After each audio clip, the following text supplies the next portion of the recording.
War. For centuries, this single word has been associated with destruction, fear, and countless lives lost.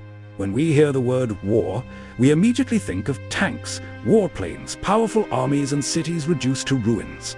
History is filled with massive conflicts.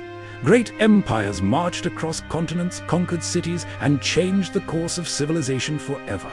The campaigns of Napoleon, the expansion of the Roman Empire, and the devastating world wars are the stories we know best. These are the battles that shaped our history books and changed the lives of millions. But history has another side, one that's far stranger and much harder to believe. Believe it or not, some wars were started for reasons so bizarre that they sound completely fictional today. Some wars lasted only minutes. Others were fought against animals, and some began for reasons no one could have imagined.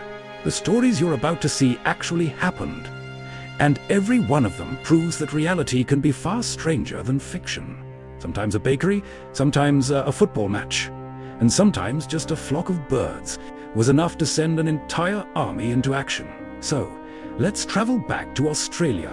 The year is 1932. The place, Australia. On one side stood experienced Australian soldiers armed with Lewis machine guns. They had fought in real wars and knew exactly how to defeat an enemy. On the other side stood an army of nearly 20,000 emus, huge, flightless birds racing across the Australian countryside. It sounds like a joke, but this wasn't fiction. Australia was about to declare war on birds. And believe it or not, the birds would eventually win. Everything began during the Great Depression. Australian farmers were already struggling to survive.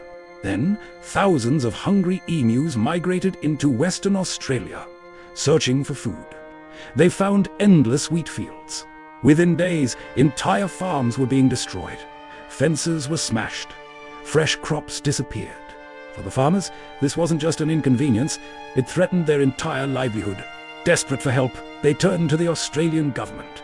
And the government's response would become one of history's strangest military decisions. Government officials gathered to discuss the crisis. After hearing the farmers' complaints, they made an extraordinary decision. Instead of finding another solution, they approved a military operation. The Australian army would deal with the emus. Soldiers loaded their light machine guns, packed thousands of rounds of ammunition, and marched toward the wheat fields. Military trucks rolled across the Australian countryside. The mission sounded simple. Find the birds and eliminate them. As these soldiers arrived, hundreds of emus watched from a distance. The battle was about to begin. The soldiers waited patiently, allowing the flock to move closer. They wanted to eliminate as many birds as possible. With a single burst of gunfire, finally the order was given. The machine guns opened fire. But instead of running together, the emus scattered in every direction.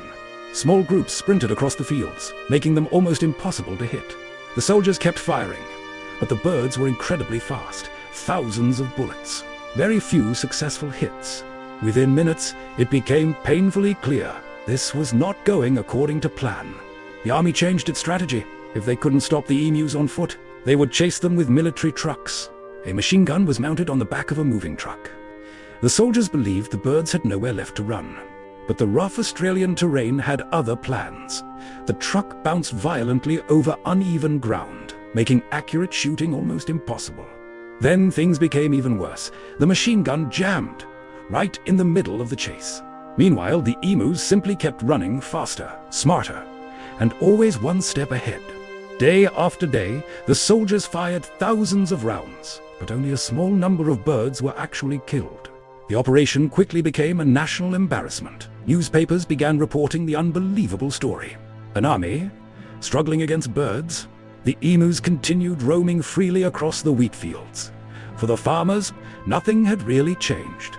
Eventually, the military accepted the truth. The operation had failed. The emus had won. But as strange as that story sounds, it wasn't the shortest war in history. For that, we must travel to East Africa, to the island of Zanzibar. Our next destination is Zanzibar, a small island off the coast of East Africa. In August 1896, the Sultan of Zanzibar suddenly died. His death created a dangerous political crisis. A new ruler, Khalid bin Barghash, quickly claimed the throne. But there was one problem. The British Empire didn't approve of the new Sultan. Britain delivered a simple ultimatum: step down, or face military action. Khalid refused. Instead of surrendering, he gathered nearly 3,000 loyal soldiers around the palace. Defensive positions were built. Cannons were aimed toward the harbor. Everyone expected a fight. Even an old royal yacht was armed with cannons. The Sultan believed his forces were ready. But on the horizon, the British fleet arrived. Massive warships entered the harbor, their guns pointed directly at the palace. The message was clear: if the Sultan refused to leave, the bombardment would begin. The British commanders waited patiently. The deadline had arrived. There would be no more negotiations. Inside the palace, Khalid refused to back down. He believed Britain would never actually attack. At exactly 9 a.m., time ran out. The ultimatum had expired.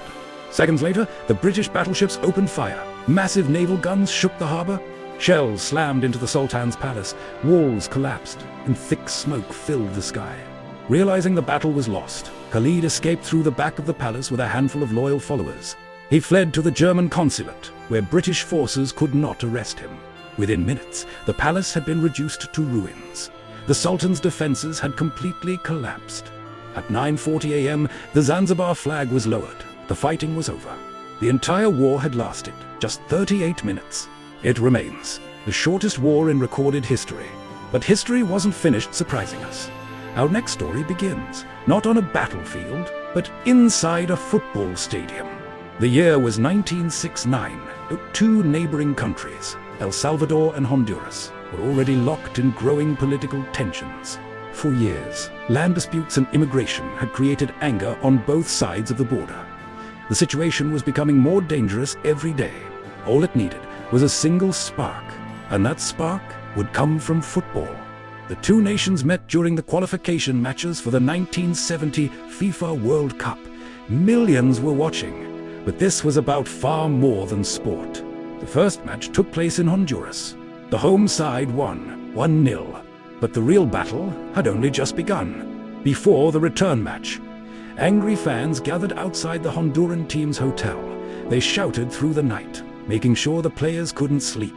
The next day, the exhausted Honduran team walked onto the pitch. El Salvador won convincingly. The rivalry exploded. Violence quickly spread beyond the stadium. Supporters clashed in the streets. The football rivalry was becoming a national crisis. Only days later, football was no longer the story. The two countries were preparing for war. On July 14, 1969, El Salvador launched a military invasion of Honduras. The football war had officially begun. Fighter aircraft roared across the sky, while tanks and soldiers crossed the border. What had started inside a stadium had turned into a real battlefield. Honduran forces quickly organized their defense. Heavy fighting broke out as both armies struggled for control. Explosions echoed across towns and villages, roads filled with military convoys, and frightened civilians searched for safety. The conflict spread rapidly. Airstrikes, artillery, and ground battles continued without pause. Families were forced to leave everything behind. Thousands fled their homes, carrying only what they could.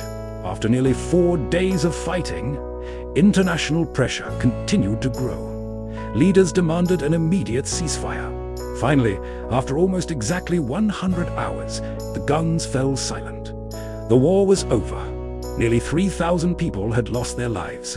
Thousands more were injured, and countless families were displaced.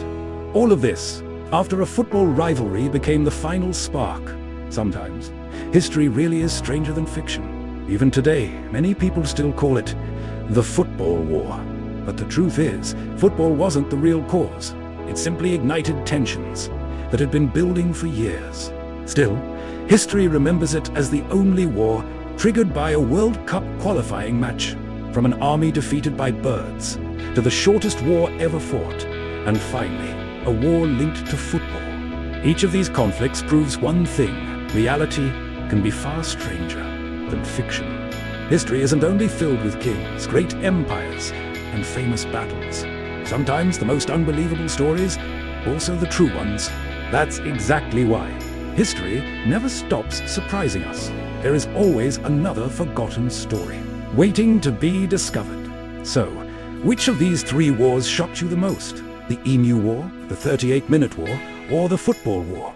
If you enjoyed this journey through history, don't forget to subscribe for more unbelievable true stories, because sometimes the strangest stories are the ones that actually happened.